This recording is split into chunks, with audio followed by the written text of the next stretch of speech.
My name is Lucy Reynolds, and I am 28 years old. The call came yesterday afternoon. Aunt Elaine was gone. My hands trembled as the lawyer explained I was the sole beneficiary. A sprawling mansion and $3 million all mine. The will reading scheduled for tomorrow morning felt surreal. Aunt Elaine, my rock, after my parents abandoned me 10 years ago, was truly gone. Now I faced this inheritance alone, grief and confusion swirling inside me. If you have ever had family suddenly reappear when money was involved, drop a like, subscribe, and share where you are watching from. Growing up, our family appeared normal from the outside. My father Harold worked as an accountant at a mid-size firm downtown, while my mother Diana managed a department store. We lived in a modest 2-story house, in a decent neighborhood. Nothing fancy but comfortable enough. Money was always a slight tension point, though. I remember hushed arguments between my parents about bills, mortgage payments, and credit card debt that they thought I could not hear. The true bright spot in my childhood was my Aunt Elaine, my father Harold's younger sister. Unlike my parents, who constantly worried about finances, Aunt Elaine had built a successful investment firm from scratch. She lived alone in a beautiful Victorian mansion on the affluent side of town, surrounded by antiques and art she had collected during her world travels. Despite her wealth, Aunt Elaine never flaunted it. She drove a practical sedan that she kept for years, dressed elegantly but not ostentatiously, and seemed more interested in experiences than possessions. She never married or had children, often joking that her independence was her greatest luxury. From my earliest memories, Aunt Elaine took a special interest in me. She would take me out for ice cream after school, asking about my classes and friends while my parents worked late.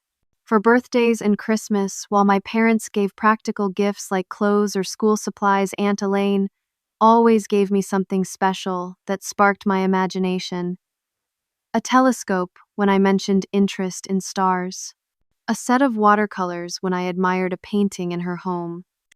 A rare first edition of my favorite book. When I turned 13, Aunt Elaine started teaching me about money. Not in the anxious way my parents discussed it, but as a tool for freedom and security. She opened a savings account for me, matching every dollar I earned from babysitting or summer jobs. She taught me about compound interest, smart investing, and living below my means. These lessons contrasted sharply with what I observed at home. My father Harold would buy expensive golf clubs or electronics when bonuses came, while my mother Diana had a weakness for designer purses she could not truly afford. Credit card statements would arrive, arguments would ensue, and the cycle would repeat. The tension between my father and Aunt Elaine was something I noticed early but understood only later. They rarely spoke directly to each other at family gatherings, communicating through my mother or me instead. When Aunt Elaine would drop me off after our outings, she rarely came inside, exchanging only brief, stiff pleasantries with Harold. My mother Diana made little effort to hide her jealousy of Aunt Elaine. She would make cutting remarks about how easy it must be to be single without responsibilities, or how some people just get lucky in life. I once overheard her telling a friend on the phone that Elaine flaunted her wealth to make them feel inadequate. Nothing could have been further from the truth. Aunt Elaine never mentioned money around my parents. In fact, she went out of her way to keep gatherings at restaurants where the prices were reasonable, and her gifts to the family were always thoughtful rather than extravagant. By the time I reached high school, the financial strain on my parents had worsened. My father had been passed over for promotion several times, and my mother had been reduced to part-time hours during a department store restructuring. The arguments grew more frequent and intense. I still remember the night I found them at the kitchen table surrounded by bills, my father with his head in his hands. They were discussing asking Aunt Elaine for a loan. My mother was insistent, saying it was the least Elaine could do given how well off she was. My father seemed reluctant but desperate. A week later, the atmosphere at home was even more tense.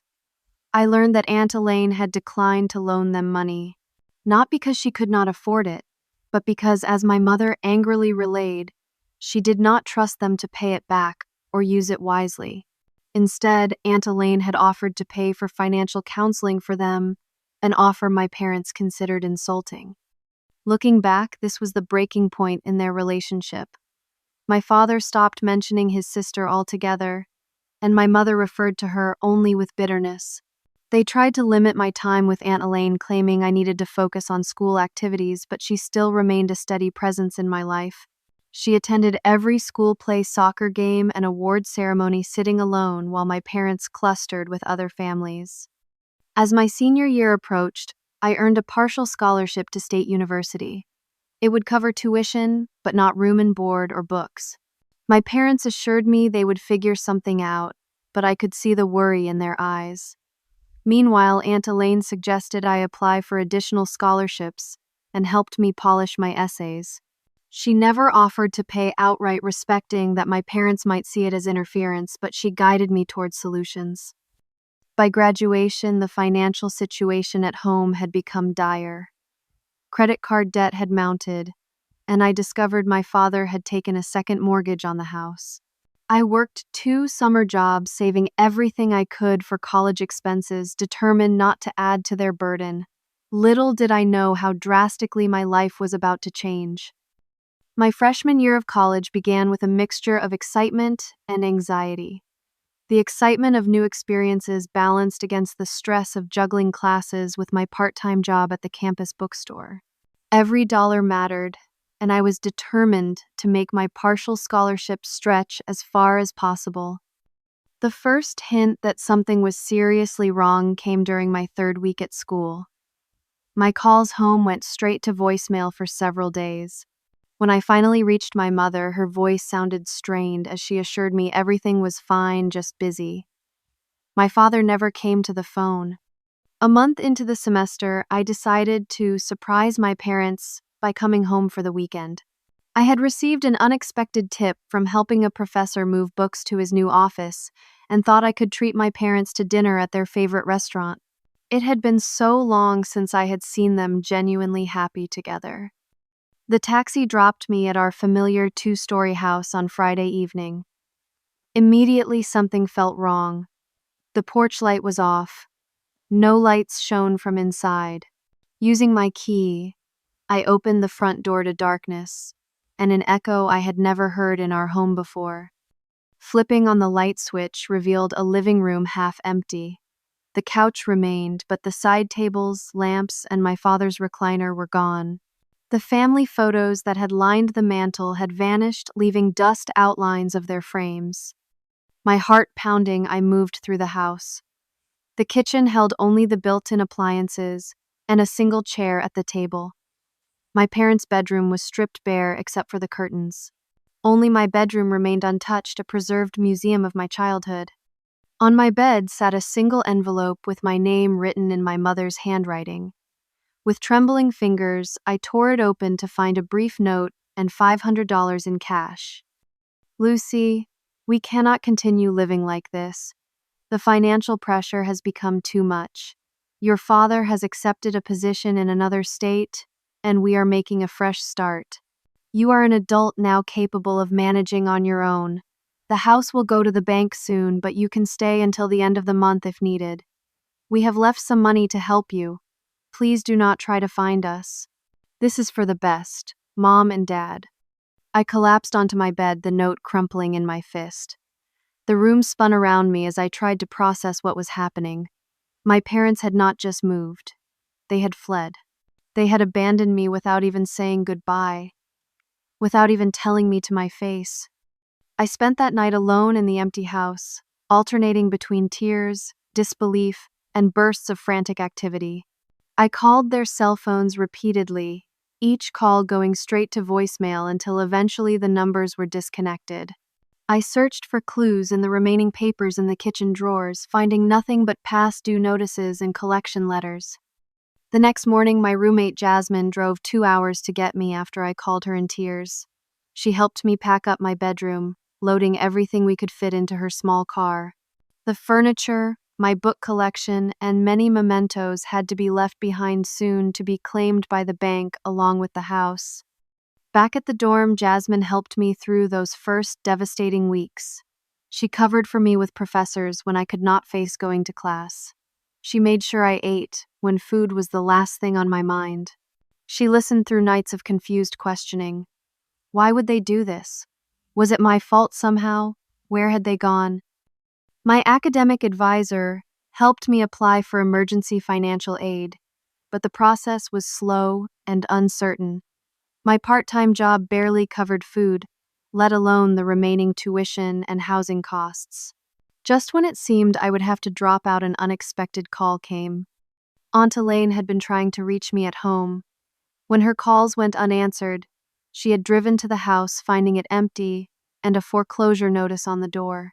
Through persistent questioning of neighbors, she learned what had happened. Within a day, she was at my dorm room door, her normally composed face showing a mixture of fury and concern.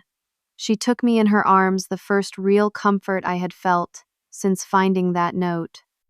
Over dinner at a quiet restaurant near campus, Aunt Elaine made me an offer. She would cover my remaining college expenses. I could move into her home if the dorm felt too lonely. She had connections at her investment firm and could offer me part-time work that paid better than the bookstore and related to my business major. Pride made me hesitate. I did not want to be another burden, another person taking advantage of her generosity. But Aunt Elaine cut through my reluctance with characteristic directness. "Lucy, family helps family," she said, "not by enabling bad decisions or creating dependency, but by providing opportunity and support during genuine hardship. This is not charity. This is investment in your future. All I ask is that you continue working hard and eventually pay it forward to someone else who needs it." That night, I moved into the blue guest bedroom of her Victorian mansion. What I thought would be a temporary arrangement until I found my footing became so much more. The guest room became my room, decorated gradually with my own touches. The formal dining room became a study space where Aunt Elaine would help me prepare for exams. The garden became our shared project, where we would talk about everything and nothing while planting bulbs or weeding flower beds. Unlike my parents, who had always kept aspects of adult life hidden from me, Aunt Elaine shared her world openly. She took me to business dinners, introducing me to her colleagues as her brilliant niece. She explained investment strategies over breakfast, asking my opinion on market trends. She shared stories of her own struggles and failures, along with her successes. Most importantly, she gave me something my parents never had: stability, consistency, the certainty that she would be there tomorrow and the next day and the day after that.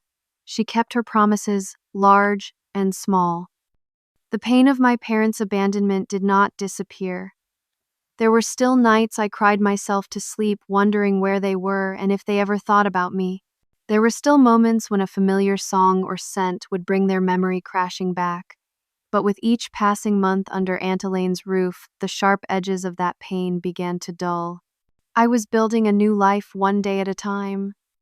The decade that followed transformed me completely. With Aunt Elaine's unwavering support, I graduated summa cum laude with my business degree, focused on financial planning. The irony was not lost on me that I had specialized in helping others avoid the very mistakes that had led to my parents' downfall. My career began at Wellington Financial, one of the most prestigious firms in the city. Though Aunt Elaine had connections there, she insisted I apply through normal channels and earn my position on merit alone. The rigorous interview process tested everything I had learned, but my genuine passion for helping clients achieve financial security shone through. I started in an entry-level position, but quickly distinguished myself through dedication and insight. By 26, I had been promoted twice and was managing my own client portfolio.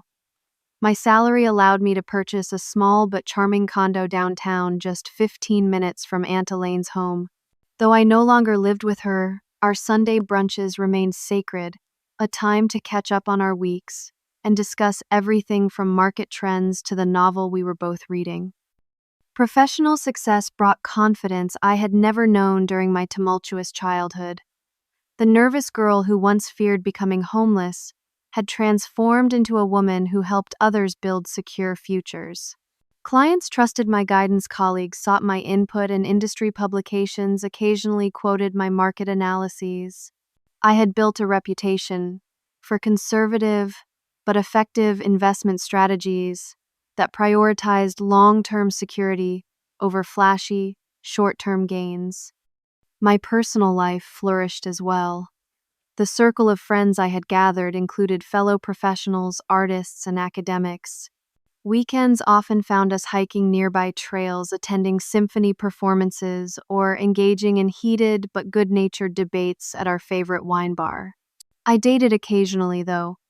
I approached relationships with the same careful consideration I gave to investments, unwilling to rush into commitments without proper foundation. Through it all, Aunt Elaine remained my anchor and greatest supporter. She celebrated every promotion with genuine pride, introduced me to valuable professional contacts without ever taking credit, and offered advice only when asked.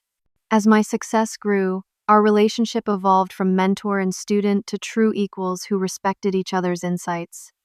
Then came the diagnosis. What Aunt Elaine initially dismissed as ordinary fatigue was revealed to be stage 4 pancreatic cancer. The prognosis was grim from the start, measured in months rather than years. My world, so carefully constructed, threatened to shatter once again. I took an immediate leave of absence from Wellington Financial. My clients understood, many sending cards and well wishes for my aunt, whom they had heard me speak of so often.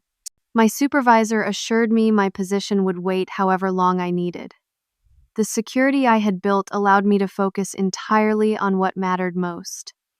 Aunt Elaine. We converted the downstairs study into a bedroom, so she would not have to navigate the Victorian's grand staircase. I coordinated with doctors, researched experimental treatments, and managed the rotating team of home health nurses. Most importantly, I spent every possible moment with her, treasuring each conversation, each shared meal, each quiet afternoon reading in companionable silence. As her strength waned, Aunt Elaine began sharing stories and secrets I had never heard. She told me about her youth, about falling in love with investing during college, and defying her parents' expectations by refusing marriage proposals to focus on her career. She described travels to distant countries and the art pieces she had collected along the way, each with its own story. Most surprisingly, she finally revealed the true source of the rift between her and my father. 25 years ago, when they had both worked at their family's small investment company, my father, Harold, had embezzled client funds to cover gambling debts. Aunt Elaine had discovered the discrepancy during a routine audit. Rather than report him to authorities, she had covered the shortfall with her own savings, then forced him to resign and seek counseling. "I knew your father was not a bad man at heart," she told me one evening as we watched the sunset from her garden. "He was weak. He could never resist immediate gratification, even knowing the long-term cost. Your mother was the same way. They enabled each other's worst tendencies. I tried for years to help them see what they were doing to themselves and to you, but they resented my interference. When they came asking for that loan years ago, I knew from their financial statements they were already underwater. A loan would have just prolonged the inevitable crash. I offered financial counseling instead, which they rejected as insulting. I sometimes wonder if I could have done more." I assured her she had done everything possible. The choices had been my parents' to make. Besides, I reminded her, had she bailed them out back then, I might never have come to live with her, might never have discovered my own passion for financial planning, might never have experienced the true stability and mentorship she provided. In her final weeks, Aunt Elaine worked closely with her attorney, Matthew Preston, updating her will and making what she called arrangements for the future. She was methodical as always, even in the face of death, ensuring every detail was properly addressed. When I expressed concern about these morbid preparations, she squeezed my hand and smiled. "Death is the one investment everyone makes eventually, Lucy. The wise investor plans accordingly." She passed peacefully on a Tuesday morning, in early spring, the garden she loved just beginning to bloom outside her window. I was holding her hand reading aloud from her favorite poetry collection, when her breathing simply slowed, then stopped. The world seemed to pause with her final breath hanging suspended in a moment of impossible stillness, before crashing forward into a reality where she no longer existed. The days that followed passed in a blur of funeral arrangements, condolence calls, and paperwork. Aunt Elaine had prepared me for everything except the profound emptiness of the Victorian house without her presence. Each room echoed with memories of her laugh, her wisdom, her unconditional love. I moved through these spaces like a ghost myself, going through necessary motions while feeling oddly detached from my surroundings. It was during this foggy period of grief that I received the call from Roger Thompson, Aunt Elaine's primary attorney. The will was ready to be read. Could I come to his office tomorrow morning? I agreed without much thought, expecting a straightforward process given Aunt Elaine's meticulous nature. I could never have anticipated what awaited me. The offices of Thompson Legal occupied the entire 14th floor of a downtown high-rise. Floor-to-ceiling windows offered panoramic views of the city, while tasteful artwork and leather furniture created an atmosphere of understated wealth and professionalism. Under different circumstances, I might have appreciated the aesthetics. Today, I barely noticed. Roger Thompson greeted me with a sympathetic handshake. In his 60s, with silver hair and kind eyes behind rimless glasses, he had been Aunt Elaine's attorney and friend for decades. I had met him several times at Aunt Elaine's dinner parties, always finding him thoughtful and precise, much like my aunt herself. "I apologize for bringing you here during your mourning period," he said, guiding me toward a large conference room. "But your aunt was very specific about the timeline for executing her will." I nodded, too drained to form a proper response. The magnitude of my loss still felt overwhelming, making the details of inheritance seem trivial by comparison. What was money or property compared to the woman who had saved me, guided me, loved me unconditionally? As we reached the conference room door, Roger paused, his expression shifting subtly. "There is something you should know before we go in." He hesitated, choosing his words carefully. "Your aunt anticipated certain complications might arise upon her passing. She made extensive preparations to address them. Try not to be alarmed by anything that occurs today. Trust that Elaine thought of everything." Before I could ask what he meant, he opened the door. The conference room contained a long mahogany table surrounded by leather chairs. At the far end sat Matthew Preston, the younger attorney who had worked with Aunt Elaine on her final arrangements. He rose when we entered, nodding respectfully. But my attention was immediately drawn to the two people seated midway down the table. A man and woman, both in their 50s, both dressed expensively but with a slight mismatch between their designer clothes and their worn postures, both familiar in a way that stopped my heart. "Dad, Mom?" The word escaped before I could contain it, small and questioning like a child's. Harold and Diana Reynolds turned their faces, breaking into wide smiles that did not quite reach their eyes. "Lucy," my mother exclaimed, rising from her chair. "My beautiful girl." She rushed toward me, arms outstretched. I stood frozen, unable to process what was happening. These people had abandoned me, left me with nothing but a note and $500. Disappeared for 10 years without a call, a letter, an email, and now they were here smiling as if we had been separated for a weekend rather than a decade. My mother embraced me, her perfume expensive and unfamiliar. My father followed, placing an awkward hand on my shoulder. I remained rigid, my mind racing to catch up with this impossible scenario. "Look at you," my mother gushed, holding me at arm's length. "So grown up, so successful. We have missed you terribly. Where have you been?" The question fell from my lips, barely audible. My father cleared his throat. "It is a long story, sweetheart. We had some difficult times, had to make some hard choices." But we never stopped thinking about you, never stopped loving you. Roger Thompson interrupted this surreal reunion with a gentle but firm declaration. If everyone would please be seated, we can proceed with the reading of Elaine Reynolds' will. We moved to the table, my parents flanking me like protective barriers. Their sudden appearance felt suffocating, as if the air in the room had thinned. 10 years of absence, followed by this unexpected proximity, left me disoriented, emotions cycling between shock, anger, confusion, and a traitorous flicker of childish hope. Roger began the formal process, his voice steady and professional as he read through the standard legal preamble. I, Elaine Margaret Reynolds, being of sound mind and body, do hereby declare this to be my last will and testament. I tried to focus, but my attention kept drifting to my parents. My mother had aged fine lines around her eyes and mouth that makeup could not quite conceal. My father had gone completely gray, his formerly athletic frame softened with middle age. They both displayed the subtle tells of cosmetic procedures. Not dramatic transformations, but the slightly too smooth forehead, the unnaturally firm jawline. Their hands told a different story. My mother's manicure was impeccable, but her fingers showed signs of sun damage and age spots. My father's gold watch appeared new and expensive, at odds with the slight tremor in his hand as he reached for the water glass before him. Roger's voice cut through my observations as he reached the substantive portions of the will.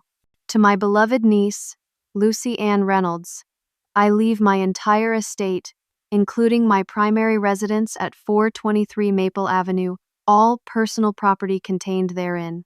My investment portfolio currently valued at approximately $3 million. My ownership stake in Reynolds Investment Group, and all other assets and accounts listed in the attached Schedule A. I heard my mother's sharp intake of breath. My father shifted in his seat, leaning forward slightly. Their sudden interest was palpable, charging the air between us. Roger continued reading through specific bequests. Smaller amounts to Aunt Elaine's housekeeper of 20 years, her gardener, her favorite charities, personal items to old friends. But the bulk of her considerable estate, the mansion, the millions, all had been left to me. Under normal circumstances, this would have been overwhelming. Today, shadowed by grief and the shock of my parents' reappearance, it felt almost unreal. I had never wanted Aunt Elaine's money. I had only wanted more time with her. As Roger concluded the formal reading, my parents' behavior shifted subtly. My mother's hand found mine squeezing with manufactured affection. My father straightened his posture, assuming an air of authority I remembered from childhood. Well, Diana said, turning to me with a bright smile, this is certainly a lot for a young woman to handle all at once. Losing dear Elaine, and now such responsibility. My father nodded solemnly. Absolutely. Which is why we are here, Lucy. To help you through this difficult transition. I stared at them, unable to form a response. Roger and Matthew exchanged glances across the table, their expressions carefully neutral. You see, my father continued, his voice taking on the confident tone he had always used when explaining adult matters to me as a child. We are still your legal guardians. And with such a substantial inheritance, you will need guidance, financial management experience, protection from those who might take advantage. My mother nodded enthusiastically. We can help you make wise decisions. After all, family looks after family. The phrase, so similar to what Aunt Elaine had once said to me, yet so fundamentally twisted in its application here, broke through my stunned silence. Family looks after family, I repeated, my voice gaining strength. You abandoned me, left me with nothing but a note. For 10 years I heard nothing from you. And now that there is money involved, you suddenly reappear, claiming to be concerned parents. My mother's expression hardened momentarily before softening into practiced sympathy. Oh, sweetheart, you cannot possibly understand the difficulties we were facing. We had to make impossible choices. But we are here now, and as your legal guardians, Mr. and Mrs. Reynolds Roger interjected smoothly. I would be interested to see documentation of this guardianship you claim, given that Lucy is 28 years old and has been legally emancipated for some time. My father waved dismissively. Technicalities. The point is, Lucy is our daughter. We know what is best for her, especially with such a large sum of money at stake. $3 million is a tremendous responsibility for someone so young. I felt a surge of anger rising within me. At 28, I was a successful financial advisor, managing client portfolios worth far more than $3 million. I had built my career specifically around helping people manage wealth responsibly. Yet here was my father who had abandoned me, and apparently knew nothing about my professional life, suggesting I was incapable. Before I could respond, the conference room door opened. Roger's assistant stepped in, whispering something to him. He nodded, then addressed the room. Matthew Preston's associate has arrived with the supplementary documents. He should be joining us momentarily. My mother frowned slightly. Supplementary documents. I thought the will reading was complete. Just some additional arrangements Elaine put in place. Roger explained, his tone neutral but his eyes sharp. Standard procedure. My parents exchanged a quick glance, some wordless communication passing between them. My father loosened his tie slightly, while my mother's smile became fixed and brittle. "Lucy, honey," she said, turning to me with renewed intensity. "Before these legal complications distract us, we should discuss our plans. Your father and I have been thinking that you might want to sell the old house. Too many memories, too much upkeep. We could help you find a lovely condo, invest the proceeds." I felt dizzy with the realization of what was happening. They were not here for me. They had not come out of love or concern or even guilt. They had come for the money. My aunt's money. The same aunt they had resented, criticized, and avoided. The aunt who had stepped in when they had stepped out.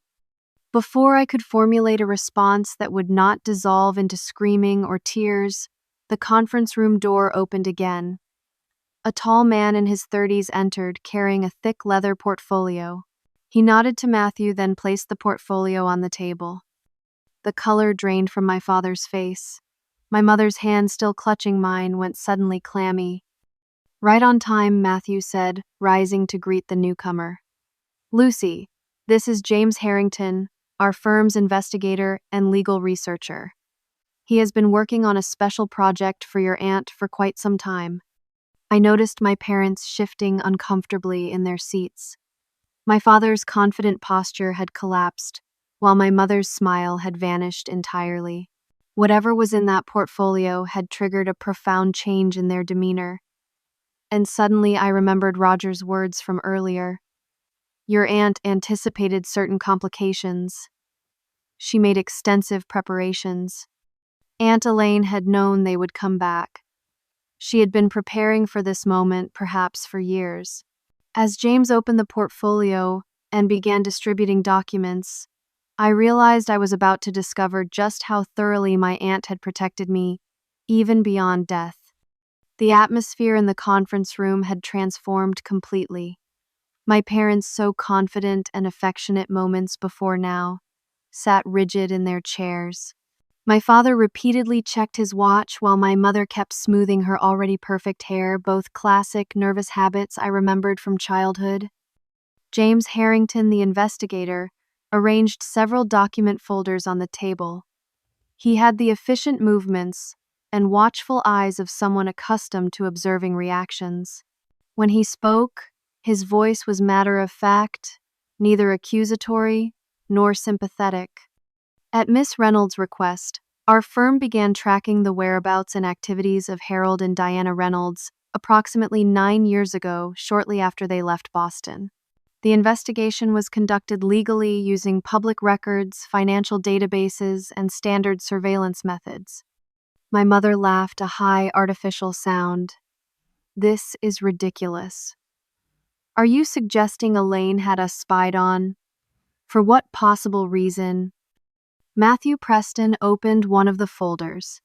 Miss Reynolds had concerns about potential future claims against her estate. She wanted to establish clear documentation of certain events. My father stood abruptly. "This is outrageous. Lucy is our daughter. Whatever issues existed between Elaine and us are irrelevant now. We are simply here to help our child manage a substantial inheritance. These intimidation tactics are completely unnecessary." Roger Thompson remained unruffled. "Please sit down, Mr. Reynolds.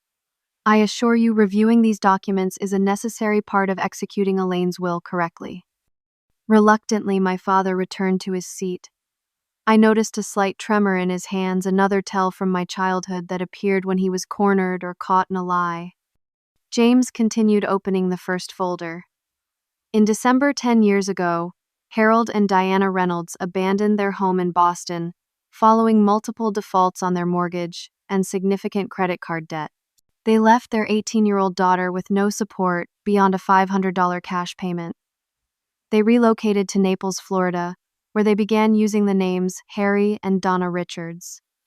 My jaw tightened at hearing our family collapse reduced to such clinical terms. Yet there was something validating about having the abandonment acknowledged, documented, made real, rather than a painful memory I sometimes wondered if I had exaggerated. Within 6 months of relocating, continued James, they purchased a beachfront condominium valued at $850,000.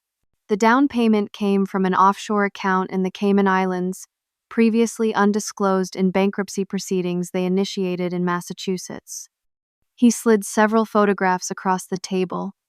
A modern white condominium building overlooking turquoise water. My parents standing on a balcony, drinks in hand, looking tanned and relaxed. The date stamp showed this was taken just 2 months after they had left me alone in our foreclosed home. My mother snatched up the photos. "This is an invasion of privacy," she hissed. "These were taken without our consent." The photos were taken in public spaces. Mrs. Reynolds James replied calmly, "The balcony is visible from the public beach." He continued methodically through the evidence. Bank statements showing regular deposits from unidentified sources. Property records for a vacation home in the mountains, purchased 3 years after they left Boston. Tax returns filed under their new identities. Credit card statements showing lavish spending on restaurants, travel, clothing. Each new document felt like another betrayal.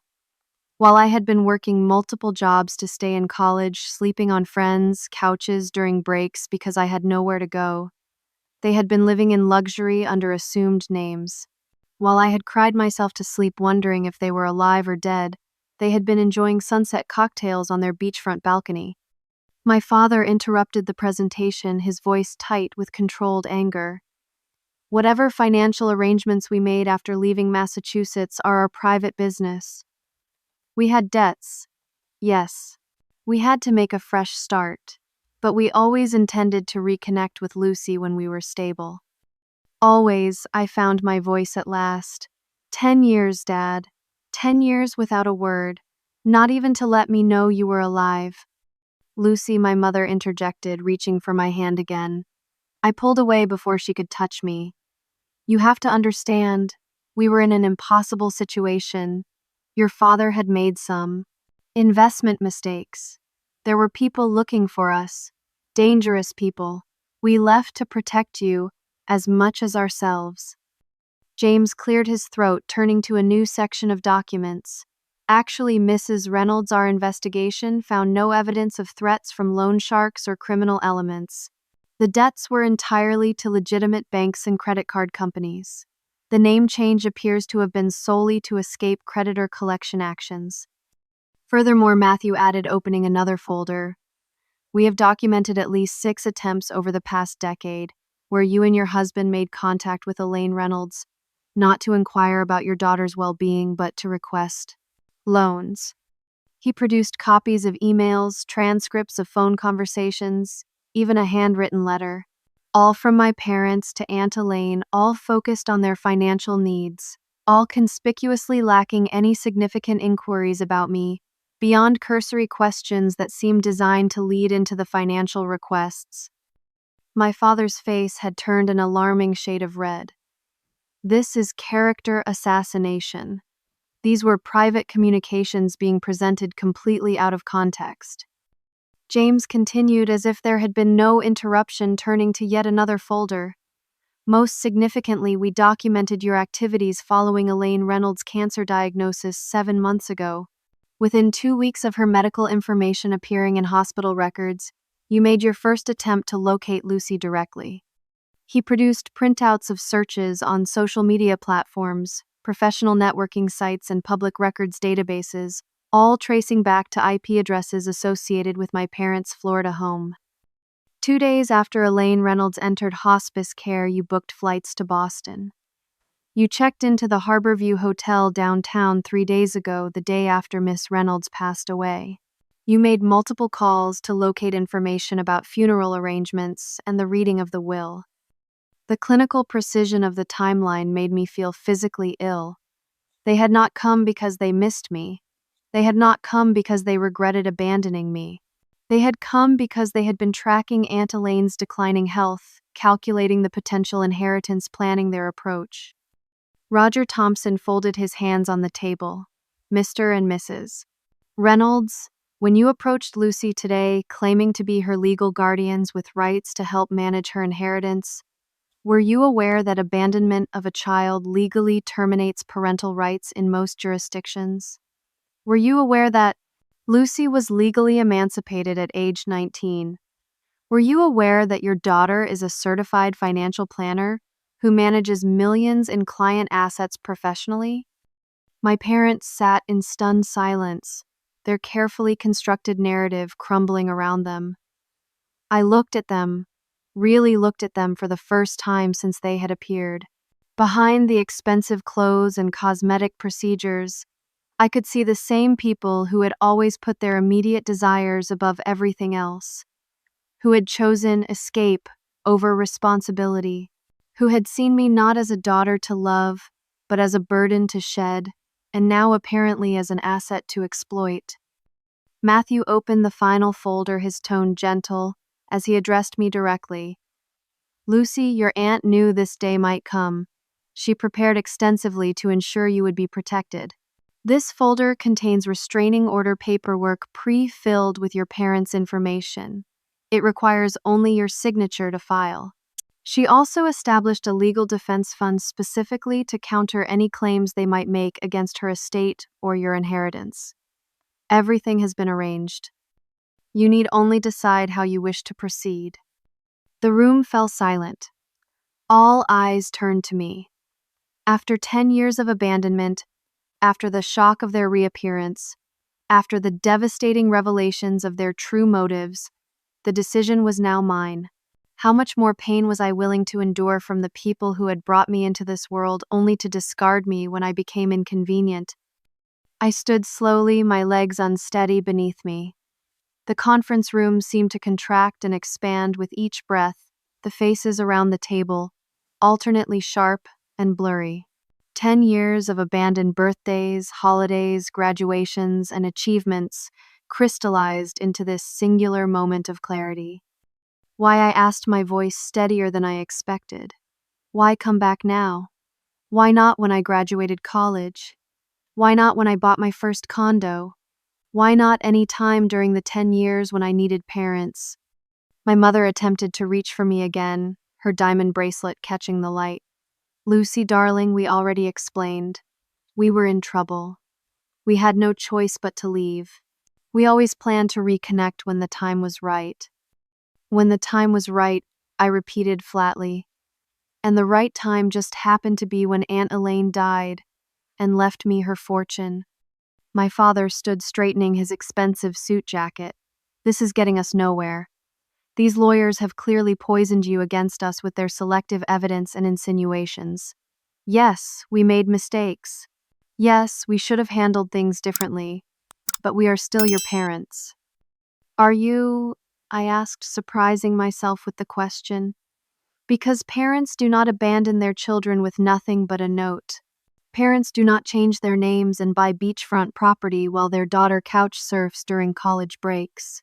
Parents do not ignore their child for a decade and then show up with their hands out when there is money to be had. My voice had risen, years of suppressed anger finding its outlet. I watched their expressions shift from faux compassion to annoyance, their true colors emerging as their facade cracked. "You ungrateful little," my father began before catching himself. He forced his features back into a mask of paternal concern. "Lucy, you are upset, grieving, not thinking clearly. We understand. But this hostile attitude is not helping anyone." My mother nodded emphatically. "We came here to help you, to protect you. $3 million is a lot of money, sweetheart. People will try to take advantage of you." "Like you are trying right now," I countered. For a moment, neither spoke. Then my mother's expression hardened, the pretense of maternal affection evaporating entirely. "Fine," she snapped. "You want the unvarnished truth. We made mistakes. Terrible financial decisions. Your father got in over his head with some investments that went south. I spent too much trying to keep up appearances. We maxed out credit cards, took second mortgages borrowed from everyone who would lend to us." My father shot her a warning look, but she continued, a decade of frustration spilling out unchecked. "We were drowning, Lucy, completely underwater. The debt collectors were calling day and night. We were about to lose everything. And Elaine, your precious Aunt Elaine, with her holier-than-thou attitude about money, refused to help us. Her own family, she had millions sitting in the bank, and she refused to loan us enough to stay afloat. So yes," my mother continued, her voice rising, "we left. We started over. It was the only way. And yes, we left you behind because you were an adult in college with a support system. You were better off without our mess dragging you down." "I was 18, I said quietly. "Barely an adult. Terrified, alone." "Oh, please." My father interjected, his true personality emerging as the charming facade collapsed. "You were always Elaine's project, her little protégé. She made that clear enough over the years, undermining our parenting at every turn, teaching you her uptight financial philosophies. We knew she would step in. She was just waiting for the opportunity to mold you in her image without our interference." The revelation struck me like a physical blow. Is that what they had told themselves to justify abandoning me? That Aunt Elaine would pick up the pieces? That I was somehow better off without them? My father must have sensed his tactical error, because he quickly shifted approach, his voice softening again. "Lucy, what happened in the past is done. We cannot change it. But we are here now, ready to be a family again, to help you manage this windfall responsibly." My mother nodded eagerly, following his lead. "We have learned so much about investing over the years. Your father has made some very successful real estate deals in Florida. We could help you grow this inheritance into something truly substantial."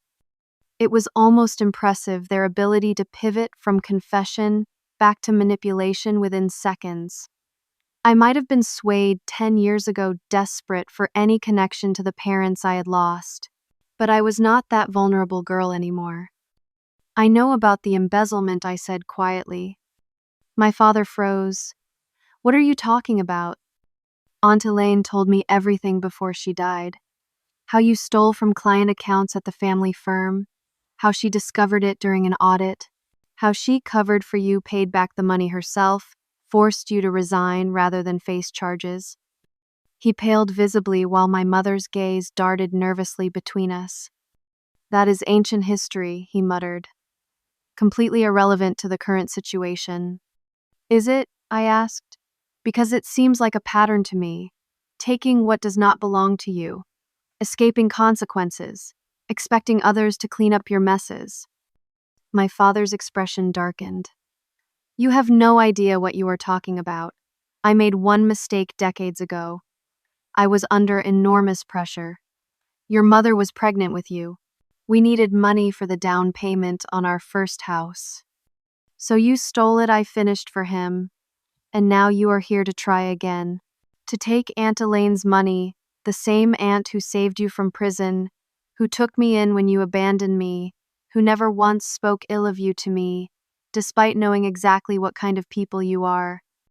My mother stood now too, her designer purse clutched like a shield.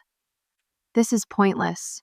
She has clearly been completely brainwashed by Elaine. We were fools to think we could reason with her. They were talking about me as if I was not even in the room, a tactic I remembered well from childhood arguments. I felt a strange calm settling over me, the clarity that comes when a difficult decision suddenly becomes obvious. I would like you both to leave, I said evenly. Now, and I do not want you to contact me again. You cannot be serious, my father blustered. We are your parents. You cannot just dismiss us like hired help. Actually, she can, Roger interjected smoothly. This is my office and Lucy is my client. If she wants you to leave, you will leave, or I will have security escort you out. My mother gathered her belongings, her movements jerky with anger. Fine. We will go. But this is not over, Lucy. That money should stay in the family. We will contest the will. We have rights. Matthew Preston, who had remained largely silent, finally spoke. Actually, Mrs. Reynolds Elaine anticipated that response as well. He opened another folder, removing a single sheet of paper. This is a copy of the abandonment ruling from Suffolk County Family Court dated 9 years ago. It legally terminated your parental rights when you failed to appear at 3 consecutive hearings after leaving Lucy. You have no legal standing to contest anything. My father's face contorted with rage. You think you have everything figured out, do not you, little Lucy, the financial whiz kid with her high-powered attorneys? Well, let me tell you something. There are other ways to fight this. We could go public. Tell the press how Elaine poisoned you against your own parents, how she manipulated her way into controlling the family fortune, how you refused to help your own flesh and blood in their time of need. How would your fancy clients feel about that? You are threatening me, I asked, oddly calm in the face of his fury. After everything, your response is blackmail. Roger stood. That is quite enough, Mr. Reynolds. What you have just done constitutes both a threat and attempted extortion, witnessed by 3 attorneys. I suggest you leave immediately before you make your legal situation even worse. Security appeared at the door, summoned silently by Roger's assistant. My parents looked from the security officers to the lawyers, to me the desperation in their eyes shifting to cold hatred. You will regret this, my mother hissed as they were escorted toward the door. You are making a terrible mistake. I watched them leave, these strangers who shared my DNA, but nothing of my heart. The door closed behind them with a soft click that somehow felt more final than any dramatic slam could have. I sank back into my chair, emotionally exhausted. The lawyers exchanged glances, giving me a moment to collect myself. Are they right? I asked finally. Will I regret this? Matthew smiled kindly. Your aunt asked me the same question when she was preparing all these contingencies. She wondered if she was being too harsh, too controlling from beyond the grave. Do you know what I told her? I shook my head. I told her that she was not controlling your decisions, only ensuring you had the information and protection to make your own choices freely. What you do next is entirely up to you, Lucy. The restraining order paperwork is there if you want it. The legal defense fund exists if you need it. But those are tools, not obligations. Roger nodded agreement. Elaine believed in you completely. She knew that whatever choice you made once you had all the facts would be the right one for you. I stared at the folders spread across the table, each containing pieces of a painful past I had tried so hard to move beyond. The evidence of my parents' betrayal was overwhelming, yet some small part of me still ached for what might have been. The family I had dreamed of during lonely nights in college. The reconciliation I had sometimes imagined in weaker moments. But dreams and reality rarely align.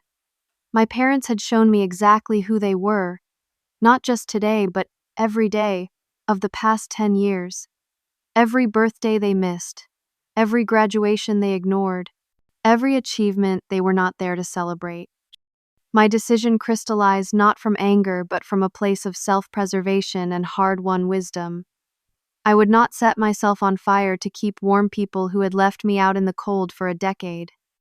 I picked up the restraining order paperwork and reached for a pen. Some bridges once burned should remain ashes. 1 year passed. The seasons changed, life moved forward, and I found myself standing on the sweeping front porch of what had once been Aunt Elaine's Victorian mansion. The spring air carried the scent of freshly turned soil from the garden beds where volunteers were planting flowers. A hand-painted sign hung beside the front door, the Elaine Reynolds Youth Center, a place to grow. Inside, what had once been formal sitting rooms and dining spaces had been transformed into cozy gathering areas with comfortable furniture study corners, with computers and a large kitchen where cooking classes were held twice weekly. The mansion that had once housed a single woman, and later her niece, now bustled with activity providing support, mentorship, and practical life skills to young people aging out of foster care or facing family challenges. The idea had come to me gradually in the months following Aunt Elaine's death. Living alone in the enormous house had felt wrong somehow, the space too filled with memories, yet too empty without her presence. Selling it as my parents had suggested felt equally wrong. This house had been my sanctuary when I had nowhere else to go. Perhaps it could serve that purpose for others. With the help of Roger and Matthew, I had established the Elaine Reynolds Foundation, using $1 million of my inheritance as seed funding. The foundation's mission was simple: provide young adults facing family disruption with the same blend of practical support and emotional guidance that Aunt Elaine had given me. The mansion became our flagship location, while partnerships with local colleges, businesses, and social service agencies extended our reach throughout the city. My own role had evolved as well. I had taken a partial sabbatical from Wellington Financial, reducing my client load to allow time for overseeing the foundation. To my surprise, many of my wealthy clients had become enthusiastic supporters, offering not just donations, but mentorship opportunities, internships, and job placements for our program participants. The work was challenging but deeply fulfilling. Each time I helped a young person open their first savings account, secure stable housing, or navigate the complexities of higher education, I felt Aunt Elaine's legacy continuing through my hands. The financial principles she had taught me once, applied to investment portfolios, now served a different kind of growth. I was reviewing paperwork in what had once been Aunt Elaine's study when Jasmine, my college roommate, who now served as the center's program director, knocked on the door. "Lucy, we have the final numbers for the summer internship program," she said, handing me a folder. 27 placements confirmed, including 3 at Wellington. Best year yet. I smiled, scanning the list of names. Each represented a young person who would gain valuable experience, professional connections, and most importantly, proof that someone believed in their potential. "Oh, and there is someone asking for you at reception," Jasmine added. Would not give a name, just said it was personal. Security did the standard check, no concerns. Curious, I made my way to the front entrance. The reception area, once a formal foyer with antique furniture, now featured comfortable seating, resource materials, and a wall of success stories, photos of program participants at graduations, new jobs, first apartments. The transformation always made me smile. The smile froze on my face when I saw who was waiting. My mother stood alone, her appearance dramatically different from our last encounter. The designer clothes and perfect manicure had been replaced by off-the-rack business casual and unpolished nails. Her carefully maintained blonde highlights had grown out, revealing gray roots. The diamond bracelet was gone. "Lucy," she said softly, none of the entitlement or anger from the law office evident in her tone. "Thank you for seeing me." "What are you doing here?" I asked, keeping my voice low to avoid drawing attention from the young people working nearby. "How did you find me?" She gestured vaguely toward a community bulletin board where a flyer advertised our upcoming fundraising gala. "The center has been in the local news. I have been following your work from a distance." An uncomfortable silence stretched between us. Part of me wanted to call security to enforce the boundaries I had established a year ago, but something in her demeanor stopped me. The arrogance had vanished, replaced by what appeared to be genuine humility. "Can we talk?" she asked. "Just for a few minutes, please." Against my better judgment, I led her to a small meeting room off the main hall, leaving the door partially open. Whatever she had come to say, I would hear it and then send her on her way. "Your father and I separated 6 months ago," she began without preamble. "After the will reading, after you refused to help us, things fell apart quickly. The market in Florida crashed. The beachfront condo went underwater on the mortgage. His latest investment scheme failed spectacularly." I remained silent, unsure where this was leading, or why I should care about their financial troubles after everything that had happened. "He blamed me for how things went with you," she continued. "Said I pushed too hard, revealed too much. We started fighting constantly, drinking too much. One night it got physical and I finally left. Filed for divorce. Got a job as a receptionist at a dental office." She laughed humorlessly. "First, honest work I have done in 20 years. I studied her face, searching for the manipulation, the angle, the hidden agenda, but all I saw was exhaustion and regret. "I am not here for money," she said correctly, reading my suspicion. "I am not here to contest the will again or cause problems. When I saw the article about the center, about what you are doing for kids who have nobody, I had to see for myself." "Why?" I asked, the single word containing a decade of questions. She looked down at her unmanicured hands. "Because I realized something, Lucy. Something terrible." She took a shuddering breath. "I realized that you became an incredible person not because of anything your father and I did, but despite it. You took the worst experience of your life, being abandoned by the people who should have protected you, and turned it into something beautiful that helps others. While we took every advantage, every opportunity, and squandered it on ourselves." Tears filled her eyes, but she made no move to wipe them away. "I am not asking for forgiveness. I do not deserve it. I just wanted you to know that at least one of your parents finally understands what we threw away. Not the money or the inheritance, but you, our daughter. The most valuable thing we ever had, and we treated you like an inconvenience." The words hung in the air between us. I had imagined this moment so many times over the years, a parent returning, acknowledging their wrongs, begging forgiveness. In my imagination, I had sometimes granted that forgiveness, easily welcoming them back into my life with open arms. Other times, I had delivered scathing rejections, finally giving voice to all the hurt they had caused. But sitting here facing my mother's genuine remorse, neither response felt right. The wound was too deep for easy forgiveness, yet the anger that had once fueled fantasies of rejection had largely burned away, replaced by something closer to pity. "What do you want from me?" I asked finally. She shook her head. "Nothing. I do not expect anything. I just had to tell you that I see you now, really see you, the amazing woman you have become, and I am sorry I missed it.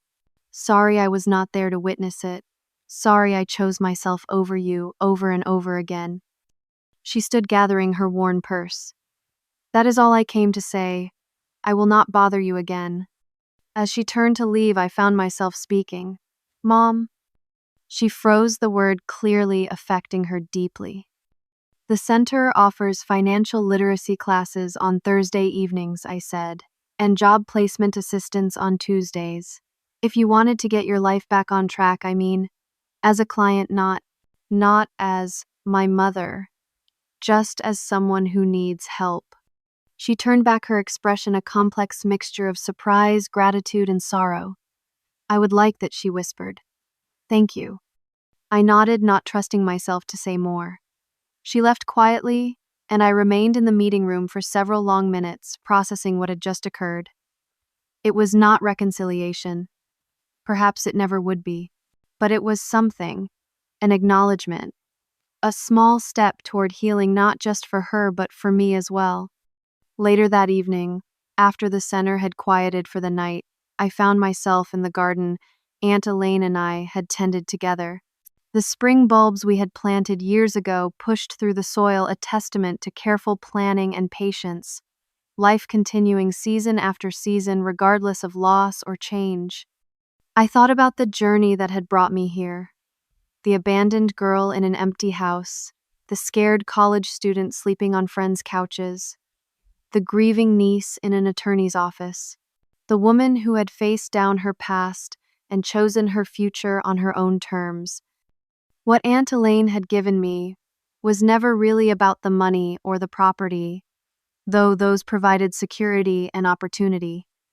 What she had given me was the foundation to build myself when others had torn me down, the confidence to trust my judgment when others tried to manipulate me, the courage to set boundaries when necessary, and extend grace when possible. Family, I had learned, was not defined by DNA or legal documents. Family was built through consistent presence, through showing up day after day, through actions that demonstrated love, rather than just claimed it. Aunt Elaine had been more family to me in 10 years than my parents had been in 18. Yet the encounter with my mother had revealed something unexpected. The power to define these relationships rested with me now. I could choose connection or distance, forgiveness or boundaries, based not on obligation, but on what brought health and peace to my life. The wounded child within me was finally being protected by the strong adult I had become. I ran my fingers over a stone bench. Aunt Elaine had installed years ago its surface, bearing a simple inscription: "Grow where you are planted, even if the garden is not what you expected." How wise she had been. How perfectly she had understood that life rarely follows our plans, that resilience comes not from avoiding hardship, but from finding purpose within it. The inheritance she had left me extended far beyond bank accounts and property deeds. She had taught me to transform pain into purpose, to build rather than break, to give rather than take.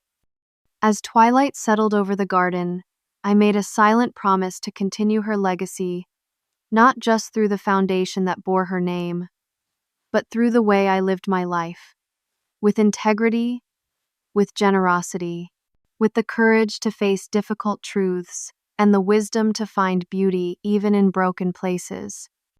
True wealth, I had discovered, was not measured in dollars but in impact, in lives touched, in healing offered, in creating spaces where others could find the support I had once so desperately needed. I looked up at the stars emerging in the darkening sky, feeling a profound sense of peace. Aunt Elaine was gone, but her wisdom lived on through me, and now through every young person who found sanctuary within these walls. That was an inheritance no one could ever take away. Have you ever had someone enter your life at exactly the right moment when you needed them most? Or have you been that person for someone else? Drop a comment below and share your story. Sometimes the family we choose makes all the difference in our lives. If this resonated with you, please like, subscribe, and share with someone who might need to hear that their worth is not determined by those who left, but by those who stayed. Thank you for listening, and remember, the most beautiful gardens often grow in unexpected places.